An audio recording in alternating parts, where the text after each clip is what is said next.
Crooked Tree Village, a small Creole community tucked away in Belize rural north, is rich in history and culture. 10,000 years ago, small bands of hunters and gatherers relied on the diverse biological resources of the many bodies of water in this area, like the wetland environment found here. The land was then settled by the Mayas and later Europeans who brought with them African slaves to log timber. From logging camps established along the lower Belize River watershed came the birth of the Creole culture, a varied mix of African and European ancestry. All these insightful historical facts are being preserved inside the Crooked Tree Village Museum.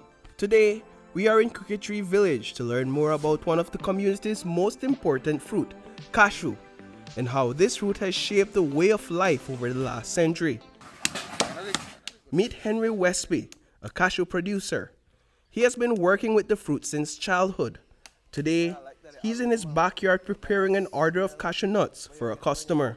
The importance of the fruit and the seed and is a part of our livelihood, you know. Yeah. It's something that we depend on every year. He broke down the process of taking the cashew seed from its raw form to the edible cashew nuts. We normally wait till the cashew is ripe and falling off the tree, and we go pick them up.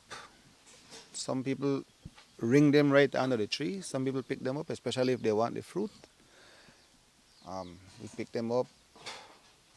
We sun them for a couple of days. And after that, we roast them. Whenever we need to sell, we roast them. You know, you do the roasting part. And like I show you,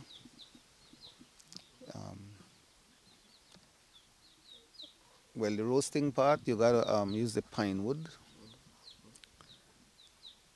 And maybe, well, as you see, the quarter drum. Roast them, then you go.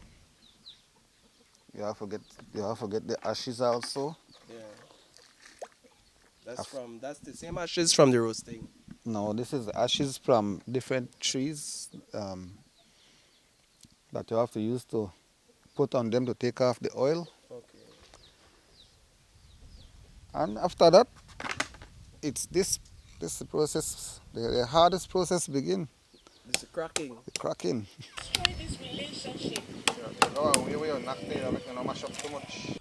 After the nut is cracked individually, they are then placed in a metal pot to bake on their fire until all the moisture is removed from the nut. From there, the seed's outer layer is removed and it is ready for consumption. Westby has built a home, bought his vehicle, and continues to provide for his family through the sale of value-added products derived from cashew. Annually, Crooked Tree Village hosts the Cashew Festival to celebrate the long-standing practice of cashew production and the livelihood it provides to 80% of the village's residents. This year's event is only days away, and George Tillett, the chairman of the village, is on the ground making final preparations. I was made to understand that cashew came here from the time of the Mayans and the Indians that settled here before the British.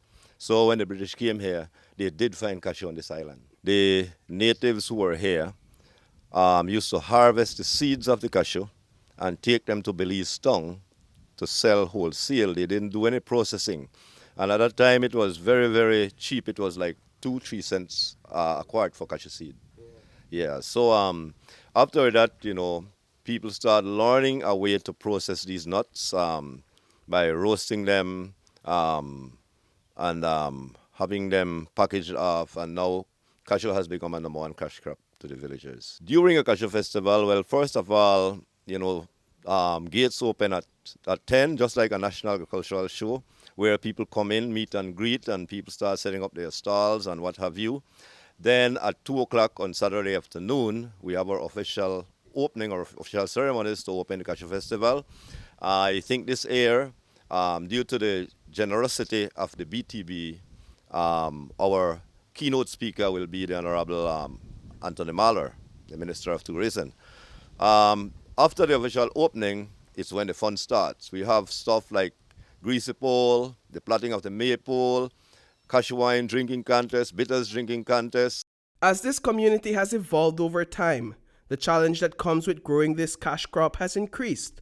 For the last 3 years, Henry and Tillett has taken note of an alarming change in the fruit's development process that is now threatening the livelihood of the village. Some people come and take samples already. They because it look like it's either a fungus or it's because of maybe the drought, maybe not enough water or something. But we are very concerned about it, and I think there was some feedback on it. I heard one lady was saying that she heard that it was the trees probably they are too close together. We have to limb up the trees but me personally, I don't think that's the case. Yeah. Because I have my cashew farm at the back by the Blackburn. Okay.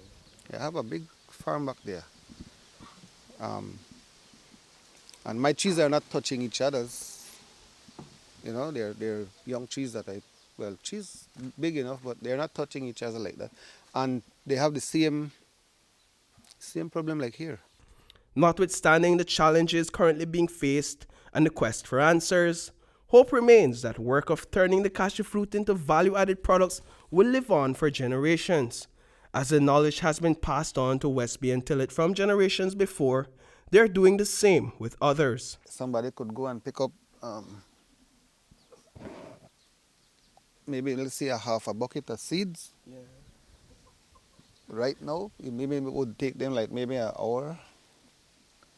You go roast it, and you could get at least 2 quarts of cashew seed out of that. You could do that, one person could do that in maybe a half a day. And that's money in their pocket.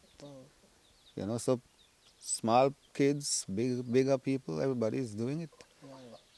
It's, we would say it's where the money is. Right now, it is a very lucrative business.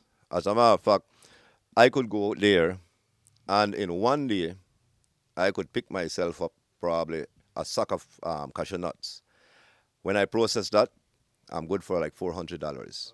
So instead of going out there off the island to work for somebody for $50 a day or $60 a day, when I could be in the comfort of my home on my own timing and go in the wild of the village and pick myself up a sack of cashew seed and know I've covered $400 for that day, I can only see this tradition moving forward. Crooked Tree is also home to over 300 species of birds. A fun fact that every villager you encounter will share, because they are just as proud of this as they are of the cashew products. Reporting for News 5, I am Paul Lopez.